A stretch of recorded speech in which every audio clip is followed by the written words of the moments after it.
कि आज हमारा जो है लेक्चर नंबर 8 है, मतलब कि ये आपका जो सब्जेक्ट है एससी, उस बुक में जो मैंने आपको शेयर की हुई इंट्रोडक्शन टू एससी नोट्स, उसमें लेक्चर नोट 8 है। ये हमारा आज हमने पढ़ना है कि सॉफ्टवेयर डिज़ाइन क्या होता है। ठीक है, इससे पहले हमने देखा कि आपकी एससी क्या होती है, फिर हमने देखा कि मॉडल्स क्या हैं एसडीएलसी के। ठीक है, फिर हमने देखा कि एसआरएस क्या होती है, एसआरएस में फंक्शन नॉन फंक्शनल रिक्वायरमेंट्स क्या होती हैं, उनको कैसे फुलफ़िल करते हैं। और आज हमारा जो टॉपिक है वो है software design. Software design is a process to transform user requirement into some suitable form which helps the programmer in software coding and implementation. Yes, software design एक ऐसा प्रोसेस है जो ट्रांसफॉर्म करता है, मतलब कन्वर्ट करता है आपकी जो यूज़र रिक्वायरमेंट्स हमने ली होती हैं, जो भी हमने रॉ डाटा लिया है, रिक्वायरमेंट्स ली हैं, हम उसको एक सूटेबल फॉर्म के अंदर कन्वर्ट कर देते हैं, जो कि हेल्प करता है, मदद करता है किस चीज़ की, प्रोग्रामर को सॉफ्टवेयर कोड करने में और इम्प्लीमेंट करने में। For accessing user requirements and S मतलब कि software requirement specification document is created. Yes, मैंने आपको इससे पहले बता दिया है कि ये हम सबसे पहले तैयार करते हैं, created where is the for coding and implementation. ठीक है, हम एसआरएस की जो डॉक्यूमेंट है ये क्यों तैयार करते हैं, ताकि आपकी एंड बाद में कोडिंग और इम्प्लीमेंटेशन में काम आ जाए। हम फंक्शनल नॉन फंक्शनल रिक्वायरमेंट्स को अलहदा इसलिए ही लिखते हैं ताकि हमें स्टेप बाय स्टेप हर काम जो है सॉर्ट आउट कर लें। इसमें हमारा ही फ़ायदा, अगर हम पहले एक बैकबोन एक स्ट्रक्चर बना लेते हैं तो उसका हमें ही फ़ायदा होता है, क्योंकि हम फिर उसके मुताबिक जो है अपनी नीड को फुलफ़िल कर लेते हैं। ठीक है, there is no need more specific and detail requirement. इसमें ज़रूरी नहीं है कि आप जो फर्स्ट टाइम है ज़्यादा डिटेल की ज़रूरत हो।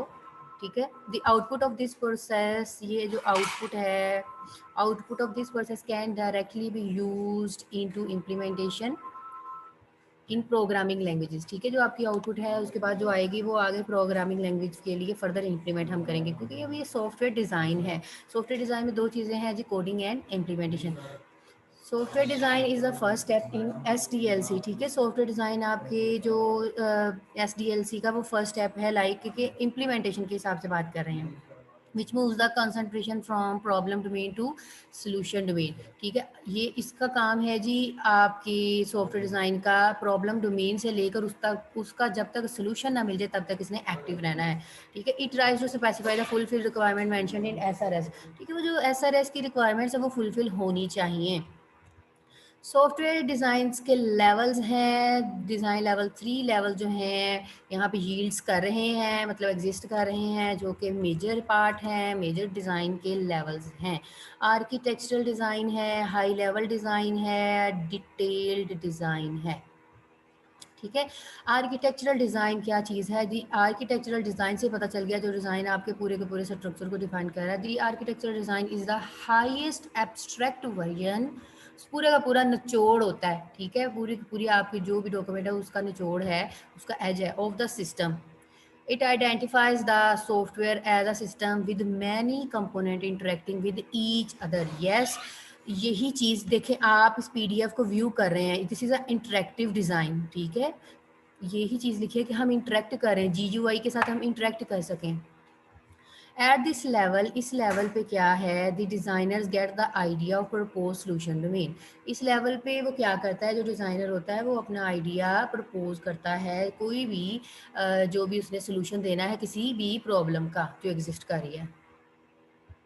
हाई लेवल डिज़ाइन में क्या है, the high level design breaks the single entity multiple components concept of architectural design into less abstract view of subsystems and modules and depicts their interaction with each other। बेटा उन्होंने इसमें क्या करना है, high level design में एक single entity multiple components के अंदर तोड़ना है, मतलब एक चीज़ को लेस एब्स्ट्रैक्ट व्यू, मतलब कि इतना ज़्यादा टाइम टेकिंग भी ना हो और इंटरेक्टिव भी हो। सब सिस्टम्स और मॉड्यूल छोटे छोटे पार्ट्स को तोड़ेगा, फिर उसको क्या करेगा, इंटरेक्ट करेगा, उसको जोड़ देगा, कलेक्ट करके आपस में सारा का सारा काम कंप्लीट करने के बाद। High level design focuses on how the system along with all of its components can be implemented in the form of modules. It recognise modular structure of each sub system, और इसने हर एक modular जो भी module तोड़े हैं उसके structure को break down करेगा, and there relation and interaction among each other, और उसके जो इंटरेक्शन है उनका आपस में रिलेशन होगा, उसको आपस में रिलेट करेगा। थर्ड है जी लास्ट वन, डिटेल डिज़ाइन। हाँ जी, डिटेल डिज़ाइन की बात करते हैं। Detail design deals with the implementation. Detail design आपका एक्चुअली वो पार्ट है जिसमें हम इम्प्लीमेंटेशन के साथ डील करते हैं of what is seen as a system and it's sub system in the previous to design. जो हमने अभी प्रीवियस टू डिज़ाइन पढ़े हैं ना, ये वाले जो हमारे डिज़ाइन थे, आर्किटेक्चरल डिज़ाइन और हाई लेवल डिज़ाइन, ये दोनों दोनों के साथ मर्ज होकर, मतलब कि उसके बाद जो है वो कह रहा है कि part of what is seen as a system, जो हमने देखा है पीछे, and it's sub system in the previous to design, दोनों को इम्प्लीमेंट करेगा। ठीक है, it is more detail towards modules. ये ज़्यादा डिटेल जो है वो ऐड करता है किसके, आपके दोनों मॉड्यूल्स को एज तक, मतलब कि उसकी इम्प्लीमेंटेशन परफॉर्म करता है। It defines logical structure of each module and their interfaces to communicate with each other। ये आपका एक लॉजिकल स्ट्रक्चर होता है। जो डिटेल डिज़ाइन होता है ये आपका लॉजिकल स्ट्रक्चर होता है, जो कि आपके हर मॉड्यूल को इंटरफेस प्रोवाइड करता है और कम्युनिकेशन कर सकते हैं हम एक दूसरे मॉड्यूल्स के साथ। हाँ जी जी, आगे आती है आपकी मॉड्यूलराइजेशन। ठीक है, मॉड्यूलराइजेशन क्या होता है? Modularization is a technique to divide a software system into multiple discrete and independent module which are expected to be capable of carrying out tasks independently। हाँ जी, ये इसकी डेफिनेशन है कि मॉड्यूलराइजेशन है, मतलब कि मॉड्यूल्स हैं ना, मॉड्यूल्स में तोड़ते हैं, वो क्या चीज़ होती है? Modularization is a technique to divide a software system. ये जो आपके सॉफ्टवेयर सिस्टम है उसको डिवाइड करती है किसमें? मल्टीपल डिस्क्रीट, कोई भी मतलब चेंजेस आ सकती हैं इसमें, this is a not fix discrete meaning. ठीक है, and independent module, discrete and independent, जो कि किसी मॉड्यूल के साथ डिपेंडेंट ना हो, कभी भी चेंज किया जा सकता है। डिस्क्रीट का मतलब ये है वो भी चेंजेबल हो सकते हैं। Which are expected to be capable of carrying out task independently, जो भी है हर मॉड्यूल अपना अपना टास्क जो है वो परफॉर्म करता है, इसे हम कहते हैं मॉड्यूलराइजेशन। These modules may work as a basic construct for entire software। ठीक है, designers tends to design modules. Designer जो है, लाइक मैं ही हूँ डिज़ाइनर, आप हैं डिज़ाइनर, तो आप जो बना रहे हैं module such that they can be executed and और कंपाइल सेपरेटली एंड इंडिपेंडेंटली। सो मॉड्यूलराइजेशन का मतलब यही है कि जो डिज़ाइनर ने मॉड्यूल तैयार कर लिए हैं वो इंडिपेंडेंटली होने चाहिए। वो मॉड्यूल्स का मतलब यही होता है कि अलग-अलग टास्क को परफॉर्म किया जाए सेपरेटली या फिर independently. Modular design unintentionally follows the rule of divide and conquer problem solving strategy. This is because there are many other benefits attached with the modular design of a software। हाँ जी, divide और conquer एक technology technique है, एक problem solving techniques है कि पहले उस part को डिवाइड कर दिया जाए। ठीक है, उस पार्ट्स को डिवाइड कर दिया जाए, एंड कॉन्कर का मतलब है कि वन बाय वन अनइंटेंशनली उस प्रॉब्लम को सॉल्व किया जाए, मतलब कि उसके मॉड्यूल्स को सॉल्व किया जाए वन बाय वन। देखिए, इंटेंशनली होता है कि जानबूझ के करना, अनइंटेंशनली उसको करना ही पड़ता है, अनइंटेंशनली खुद ब खुद हो जाता है। ठीक है, खुद ब खुद इस रूल को फॉलो कर लेता है, क्योंकि मॉड्यूल्स का काम ही यही होता है, इसको डिवाइड करो, तोड़ो, देन उसको कॉन्क्वेयर करो, मतलब कि अपनी प्रॉब्लम के छोटे छोटे मॉड्यूल्स को सेपरेटली और इंडिपेंडेंटली उसको सॉल्व आउट करो। हाँ, जिसके बाद आते हैं आपके एडवांटेजेस ऑफ मॉड्यूलराइजेशन। हाँ जी, ये सारे के सारे इसके एडवांटेजेस हैं। Smaller components are easier to maintain. आपके जो मॉड्यूलराइजेशन के एडवांटेजेस हैं उसमें क्या होता है बेटा, मॉड्यूल्स में तोड़ के काम करना बहुत आसान होता है। ठीक है, उसको मेंटेन करना आसान होता है। Programs can be divided based as a functional aspects. जो आपके प्रोग्राम्स हैं वो इजीली फंक्शनल स्टेप्स के अंदर डिवाइड हो जाते हैं। Desired level of abstraction can be brought in the program. जो आपके डिजायर्ड लेवल ऑफ एब्स्ट्रैक्शन है वो भी आपके प्रोग्राम ईजीली उसको कैरी कर लेते हैं, बिकॉज एब्स्ट्रैक्शन निचोड़ होता है किसी चीज़ के अंदर से एक्सेस किया होता है, लाइक हमने अपना बैकबोन पॉइंट निकाला होता है उसमें से। Components with high cohesion can be reused again. ठीक है, कंपोनेंट्स कोहेजन होता है कि एक जो पैराग्राफ है, एक चीज़ जो है वो दूसरी चीज़ के साथ रिलेट होनी चाहिए। मतलब ऐसा नहीं होना चाहिए कि आप जो अगला स्टेप प्रोवाइड कर रहे हैं वो किसी और चीज़ के साथ, पिछली वाली के साथ रिलेट ना हो। ठीक है, कोहेजन होना चाहिए, कैन बी रीयूज्ड अगेन। तो ये देखें, वो कह रहा है कि इसको हम रीयूज़ भी कर सकें। Concurrent execution can be made possible. ठीक है, डिजाइड फ्रॉम सिक्योरिटी एस्पेक्ट्स। सो हमें ये सारे के सारे मॉड्यूलराइजेशन फैसिलिटी प्रोवाइड करता है, क्योंकि मॉड्यूल्स होते हैं और सिक्योर होते हैं और हर मॉड्यूल दूसरे वाले मॉड्यूल के साथ रिलेट नहीं होता। कोहेजन का मतलब ये ज़रूर है कि जो मॉड्यूल्स हैं वो एक ही प्रॉब्लम का पार्ट है, लेकिन वो इंडिपेंडेंटली काम कर रहे हैं और हम जब चाहे उसको रीयूज़ कर सकते हैं। हाँ जी, सबसे पहले आती है आपकी कंकरेंसी। कंकरेंसी क्या चीज़ होती है? All software were meant to be executed sequentially. ठीक है, कंकरेंट मतलब ये है सिक्वेंशली इसको एग्जीक्यूट करना है। By sequential execution we mean that the code instruction will be executed one after and other, implying only one portion of the program being activated at any given time. भाई इसका मतलब ये है कि जो भी आपके सॉफ्टवेयर्स हैं वो एग्जीक्यूट हो रहे हैं सिक्वेंशली। ठीक है, अब जो सिक्वेंशली एग्जीक्यूट हो रहे हैं उसमें जो कोड की इंस्ट्रक्शन है वो वन बाय वन मतलब वन आफ्टर एन अदर। ठीक है, एक दूसरे के बाद इम्प्लाइंग हो रही है, इम्प्लीमेंट हो रही है, एग्जीक्यूट हो रही है। So only one portion of a program being activated at a given time. ये चीज़ याद रखें, जो आपकी कंकरेंसी है इसमें ऐसा नहीं है कि सारी चीज़ें एक साथ चल रही हैं, इसमें सिक्वेंशली फॉर्म में अंदर काम होता है। ठीक है, और क्या होगा, पहले एक पोर्शन जो है वो एक क्वेश्चन हुआ, फिर दूसरा होगा, फिर तीसरा होगा, फिर ऐसे आपका जो भी ओवरऑल काम होगा वो working step by step perform होगी। सो वन पोर्शन जो है वो उसी टाइम ही एक्टिव होगा जो उसका गिवन टाइम है। ठीक है, जिस टाइम आपने उसको टाइम प्रोवाइड किया है उस मॉड्यूल की कॉन्करेंसी जो है वो यही होती है कि सिक्वेंशली एग्जीक्यूट होगा। सो हम ये कह सकते हैं कि multiple modules then only one of module can be found active at any time of execution. ठीक है, मतलब कि कोई भी मॉड्यूल है उसका कोई भी टाइम है वो किसी भी टाइम उसको एग्जीक्यूट किया जा सकता है, लेकिन शर्त ये है कि एक ही मॉड्यूल सिक्वेंशली फॉर्म है तो एक ही आएगा, ऐसे नहीं होगा सारे मल्टीपल एक साथ काम करें। In software design concurrency is implemented. Concurrency को क्या कह रहा है, इंप्लीमेंट होता है by splitting the software into multiple independent unit of execution. Yes, sequentially form है, अगर सिक्वेंशली फॉर्म में काम कर रहा है तो आपके जो टोटल ओवरऑल डिज़ाइन है उसको सेपरेट करता है multiple independent units of execution के अंदर। सो ये मॉड्यूल्स कैसे काम कर रहे होते हैं बेटा, पैरेलल फॉर्म में काम कर रहे हैं। ठीक है, in other words concurrency provides capability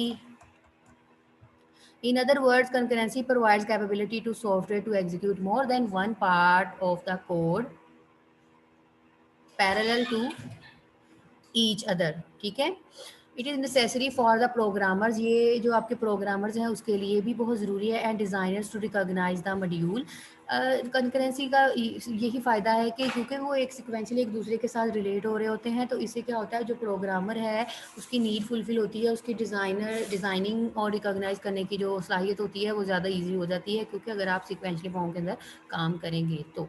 सो ये आपकी पैरेलल एग्जीक्यूशन के लिए भी ईजी है।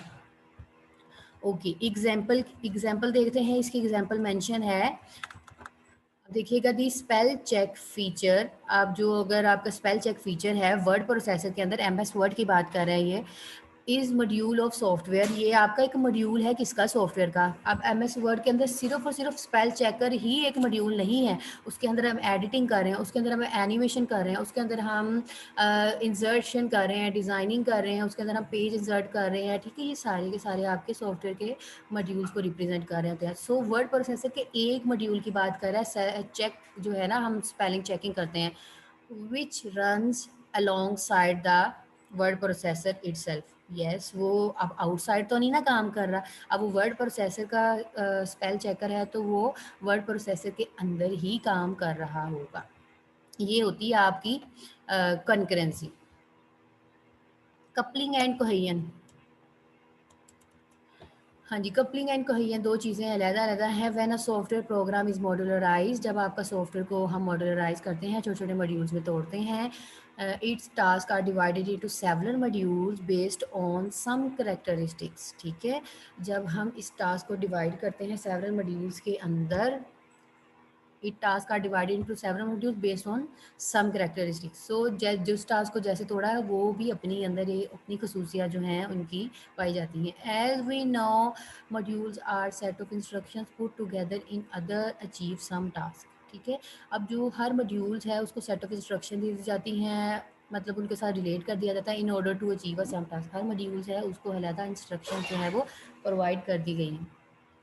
दे are considered as single entity but may refer to each other, ठीक है? ये होती सिंगल एंटिटी है बट पहली वाली जो है ना वो दूसरे के साथ रिलेट कर रही होती है, मतलब दूसरा पहले के साथ रिलेट कर रहा होता है, तीसरा दूसरे के साथ रिलेट कर रहा होता है। सो हमने इन टास्क को आपस में कंबाइन करना होता है। These are measured by which the quality of a design of modules and their interaction among them can be measured, ठीक है? These measures are called coupling and cohesion. देखिए भाई, हमने एक मॉड्यूल्स तोड़े, ठीक है? उनको सेट ऑफ इंस्ट्रक्शन दी, हमने उनको कह दिया कि भाई सेट ऑफ मतलब काम करें, सेट ऑफ टास्क परफॉर्म करें to achieve some accomplish a task और टू वर्क टुगेदर। ये हमने एक ऑर्डर दे दिया, हमने उसको स्पेसिफाई कर दिया, हमने कह दिया कि सिंगल एंटिटी है वो रेफ़र कर रही है ईच अदर, मतलब कि हर एक को जो है वो वर्क टुगेदर परफॉर्म कर रहा है, ठीक है? ये क्वालिटी ऑफ डिज़ाइन मॉड्यूल्स को भी इंश्योर करेगा कि इंटरेक्ट जो है वो क्लियर हो सके। तो ये वाली जो मेजरमेंट है टोटल ओवरऑल, इसको हम कहते हैं कपलिंग एंड कोहेजन। सो अब पहले आपकी डेफिनेशन आती है कपलिंग कोहेजन। हाँ जी, कोहेजन की बात करते हैं। कोहेजन क्या है? Cohesion is a measure that defines the degree of intradependability with elements of a module. मैंने आपको बताया है कि ये ना चाहते हुए भी इसको अपने प्रीवियस एलिमेंट के साथ, अपने मॉड्यूल्स के साथ एक रिलेशन बनाना पड़ता है, मतलब कि उसका मीनिंग ऐसा नहीं होना चाहिए एक मॉड्यूल कोई और मीनिंग दे रहा, दूसरा मॉड्यूल कोई और मीनिंग दे रहा है। अब वर्ड है, वर्ड के अंदर डिफरेंट मॉड्यूल्स बनाए गए हैं, तो वो वर्ड से रिलेटेड ही है ना। सो ऐसा तो नहीं है कि वो एक्सेल से रिलेटेड हैं, ऐसा नहीं होना चाहिए। इंट्रा डिपेंडेबिलिटी का भी मतलब यही है कि वो आपस में एक ही सॉफ्टवेयर को रिप्रेजेंट कर रहे हों। The greater the cohesion the better is the program design. So ज़्यादा इसकी जो है ना वो आपकी डिज़ाइनिंग होती है जो कि कोहेजन को क्लियरली डिफाइन करती है। आप देखिए ये कितना व्यू तैयार किया गया, ये आपस में कोहेजन है, एक दूसरे के साथ जुड़े हुए हैं, लेकिन अलग-अलग ओपन है ना फाइल, लेकिन एक दूसरे के साथ कोहेजन है। इंट्रा डिपेंडेबिलिटी के साथ काम करें मतलब इंट्रा डिपेंडेंट है, मतलब कि टोटली डिपेंडेंट है। देयर आर सेवरल कोहेजन नेमली, अब देखिए ये कुछ नाम दिए गए हैं सॉफ्टवेयर इंजीनियरिंग में। हम जब हम एक सॉफ्टवेयर डिज़ाइन करते हैं तो उनको ये नाम दिए जाते हैं। को incidental cohesion, logical cohesion, temporal cohesion, procedural cohesion, communicational cohesion है। उसके बाद आती है आपकी सिक्वेंशियल कोहेजन, ओके। उसके बाद आती है आपकी फंक्शनल कोहेजन। हाँ जी, कोइंसिडेंटल कोहेजन ऐसी चीज़ है, it is unplanned and random cohesion. इसको हम अनप्लैन्ड मतलब कि कोइंसिडेंट है, ये अनप्लैन्ड होती है और रैंडम कोहेजन होती है, ठीक है?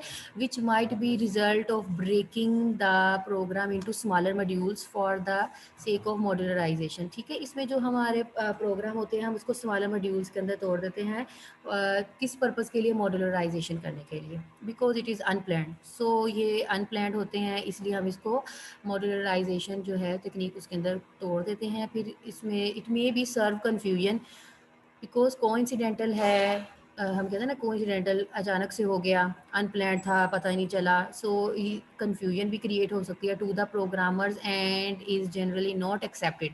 सो इसमें कन्फ्यूजन होती है, सो ये एक्चुअली हमें ही जो है वो कन्फ्यूजन क्रिएट होगी करने में।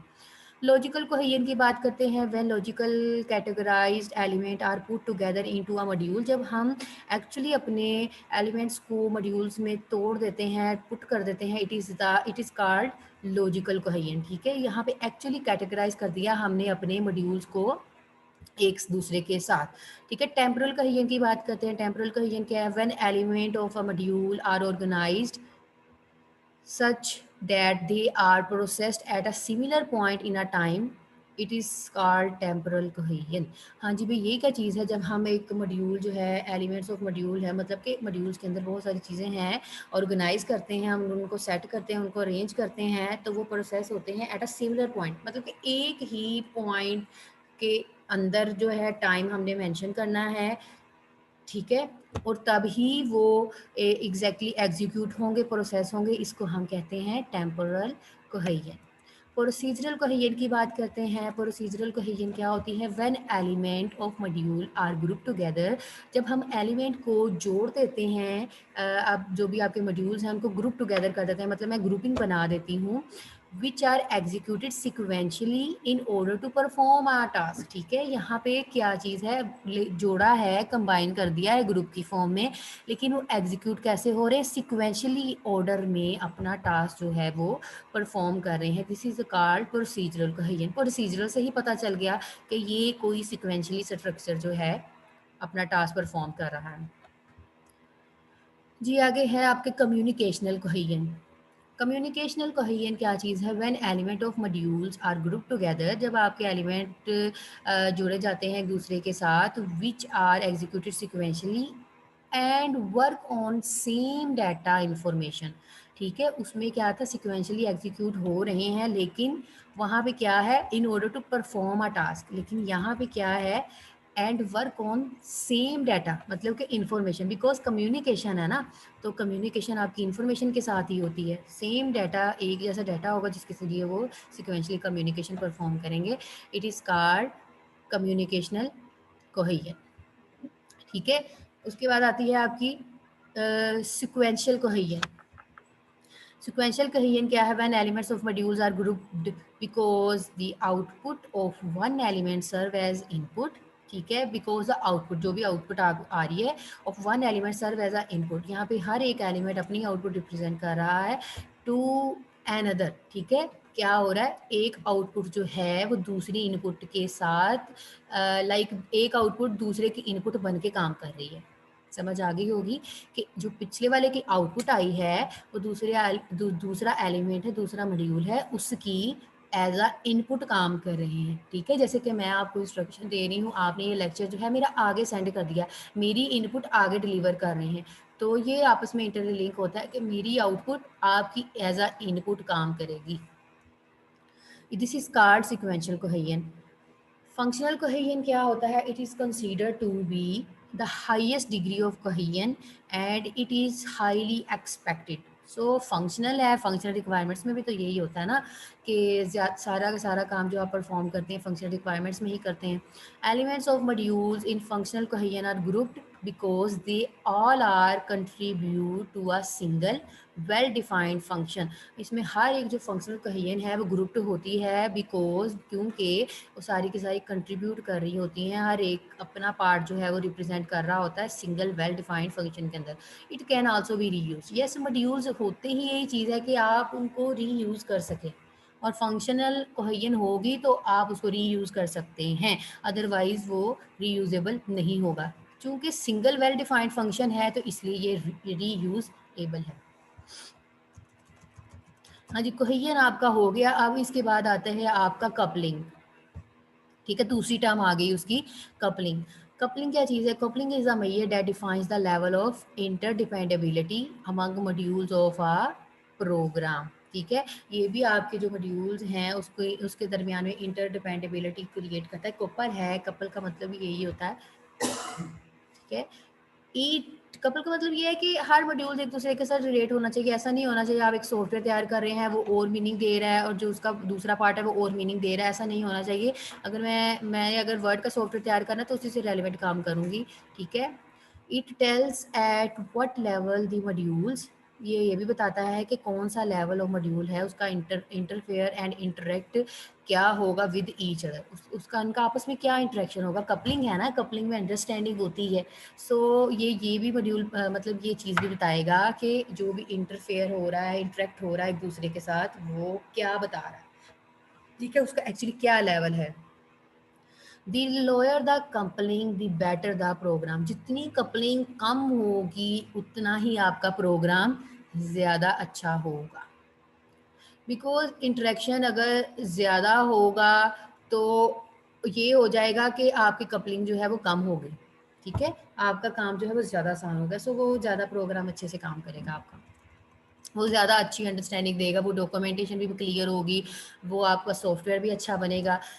तो यहाँ पे इसके 5 लेवल्स हैं कपलिंग के। आपका फर्स्ट है जी कंटेंट कपलिंग, दूसरा है कॉमन कपलिंग, तीसरा है कंट्रोल कपलिंग, फोर्थ वन है इज है स्टैम्प कपलिंग, स्टैम्प होती है ना, डाटा कपलिंग, ठीक है। अब कंटेंट कपलिंग की बात करते हैं। When a module can directly access or modify or refer to the content of another module. ये कह रहा है कि हम मॉड्यूल को डायरेक्टली एक्सेस कर सकते हैं और मॉडिफाई कर सकते हैं और रेफ़र कर सकते हैं अगर वो एक दूसरे के कंटेंट के मॉड्यूल के साथ अटैच होगा। It is called content level coupling, ठीक है।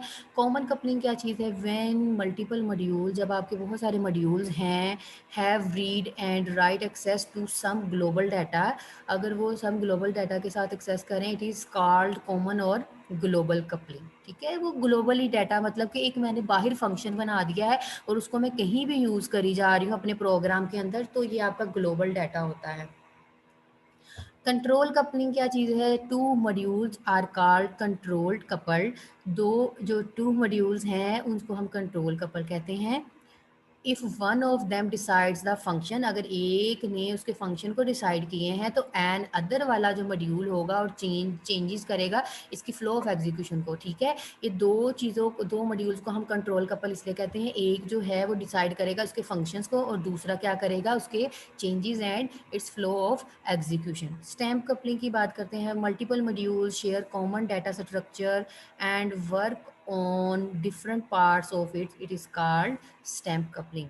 जब आपके मल्टीपल मॉड्यूल्स सेम डाटा को शेयर कर रहे होते हैं, जो कि वर्क कर रहे होते हैं डिफरेंट पार्ट के ऊपर, ठीक है, इसको हम कहते हैं स्टैम्प कपलिंग। भाई डिफरेंट पार्ट्स के ऊपर काम तो कर रहे हैं लेकिन डाटा जो है वो सबका डाटा स्ट्रक्चर सेम है, टास्क डिफरेंट है, ठीक है, वर्क पार्ट्स डिफरेंट हैं, लेकिन तरीकाकार सबका सेम है कि इसी फॉर्म में ही आपने इस मॉड्यूल्स को चलाना है।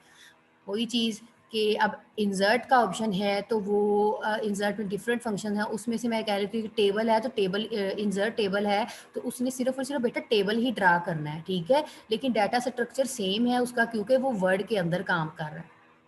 अब स्पेलिंग चेकर है तो स्पेलिंग चेकर भी आपके वर्ड के अंदर काम कर रहा है लेकिन उसका डाटा स्ट्रक्चर सेम है।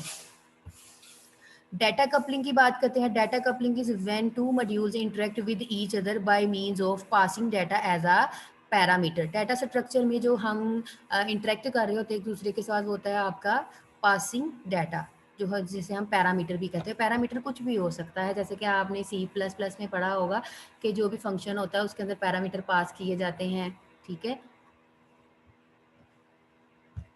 If a module passes data structure as a parameter, अगर मॉड्यूल जो है वो पासिस कर रहा है आपका data structure as a parameter, then the receiving module should use all of its components. और ऐसा ही होता है जब आप कोई पैरामीटर फंक्शन में से पास करते हैं और उस फंक्शन के अंदर जो भी चीज़ें यूज़ हुई होती हैं वो सारे के सारे कंपोनेंट्स, वो सारा का सारा फंक्शन जो है वो यूज़ हो रहा होता है, क्योंकि वो सारा का सारा फंक्शन आपके एक पैरामीटर के अंदर आ जाता है।